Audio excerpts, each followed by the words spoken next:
Hi, back again. I'm Ray from the Radio Workshop. Just a short video about valves, heater chains, series heater valves, and the dropper. You might find you need to replace the dropper. You might find the dropper's missing in an old radio, or it's burnt up. You've got no information, you don't know what value it is or was. So I'm going to tell you how to work out the value of the dropper resistance. I'm also going to mention thermistors.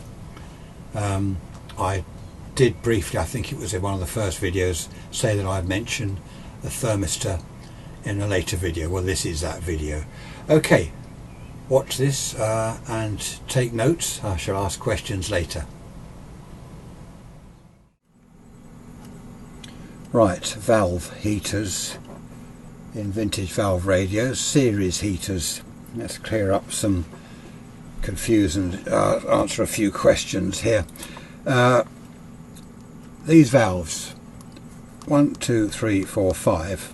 Okay, these are valves in a Bush DAC 90A, rectifier UY41, output valve UL41, etc. Each valve wants a different voltage, 14, 12, blah blah blah. That adds up to 116 volts. Okay, so across here, from here to here, we need 116 volts. Forget that for a minute, that's not there. Okay, so we're on 116 volts across here. Now the mains is 230 volts, so there's a problem. We need to drop, this is the mains dropper, we need to drop the mains voltage. The difference between 230 and 116, the voltage to drop is 114 volts.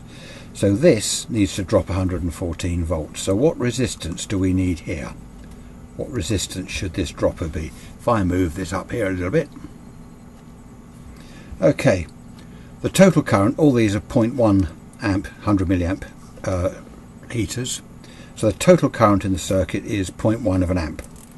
114 divided by 0.1, there we are, equals 1140 ohms. That dropper needs to be 1140 ohms to drop the voltage. So the valves then from here to here, the whole valve chain will have the 116 volts that we need. Okay, that's basically that. This is actually, I think, in the formula part of the website. You can have a look on the menu there on the main members page. Okay, let's just go through it again. The total heater voltage we want here is 116, mains is 230. We need to drop 114 volts. The total current through here is 0.1 of an amp, 100 milliamps. So 114 divided by 0.1 is 1140, which is ohms, 1140 ohms. Alright, that's that. Right, let's just move this back here where we can see what we're doing. Thermistor. I mentioned in, I believe it was the first video on circuit diagrams. I said ignore the thermistor, we'll talk about that later. Now in most radios they don't have these. In the Bush DAC 90, the 90A, they don't have a thermistor. What a thermistor is, what it does, first of all I'll show you one. There's one I prepared earlier. That's a thermistor, that's what it looks like. What this does, it has a very high resistance when it's cold. Okay, without this, when you first turn on the mains voltage, it goes through here with a bang. These little delicate heating elements in the valves, when they're cold, they're quite a low resistance. So the voltage across here is going to be pretty high. The current flow, rather, is going to be pretty high. Okay. So as they warm up, the resistance increases, so the current becomes less. This works the other way around. As this warms up, the resistance decreases. Now, what would be ideal is for someone to wind up the mains voltage slowly. Say from 0 volt, slowly wind it up to 230. As these heaters light up, you turn it up and up and up to the maximum voltage. Well, that's not the case. We haven't got anyone to do that when every time someone turns a radio on. So the voltage is switched on, switch, bang, full voltage, surge of current. And that isn't good for these little heaters. So what this does, when this is cold, as I said, high resistance, quite high. So there's not a lot of current flowing here.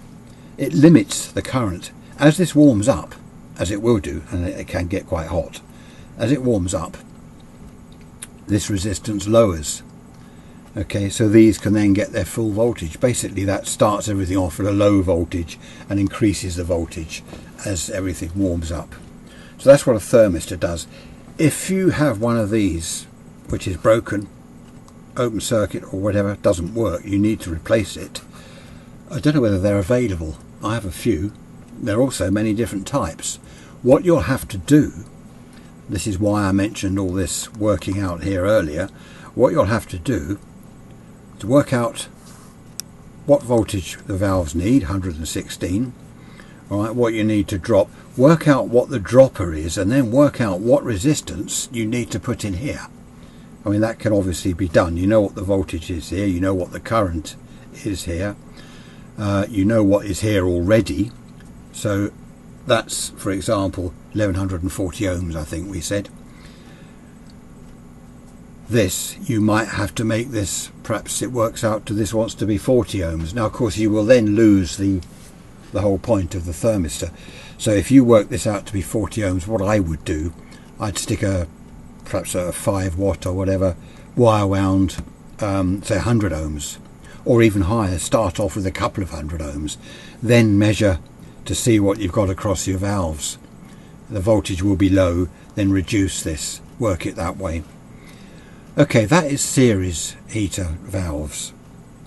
And as I said in one of the other videos, the whole idea of not using a transformer, using a dropper, is because in the very early days the mains voltage, the mains coming into houses, was often DC.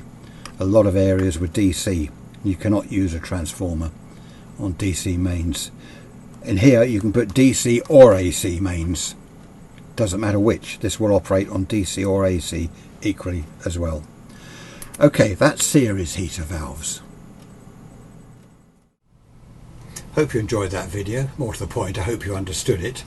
I'm not going to go into parallel valves, heaters. There's not a lot of point. Basically, in parallel, they're all, say, 6.3 volt heaters in parallel. You use that with a mains transformer with a 6.3 volt tap. If you've got parallel heaters, they're 6.3 volts, they're normally, and they do vary, you'd have to look up the valve data on each type, but they're normally 300 milliamp heaters, 0.3 of an amp. So if you've got 5 valves, 6.3 volts in parallel, at 300 milliamps each, the total is 1500 milliamps. That's 1.5 amps. So the transformer, if you're replacing the mains transformer, I doubt you'll get the same as the original. You just make sure that the heater winding, the 6.3 volt heater winding, can supply the current. Couple of that, same as the HT. Make sure the HT winding can supply the current that the HT on the radio needs. So not a great deal of point in going into parallel wired heaters. Okay, that's it. I won't ask questions later. Bye for now.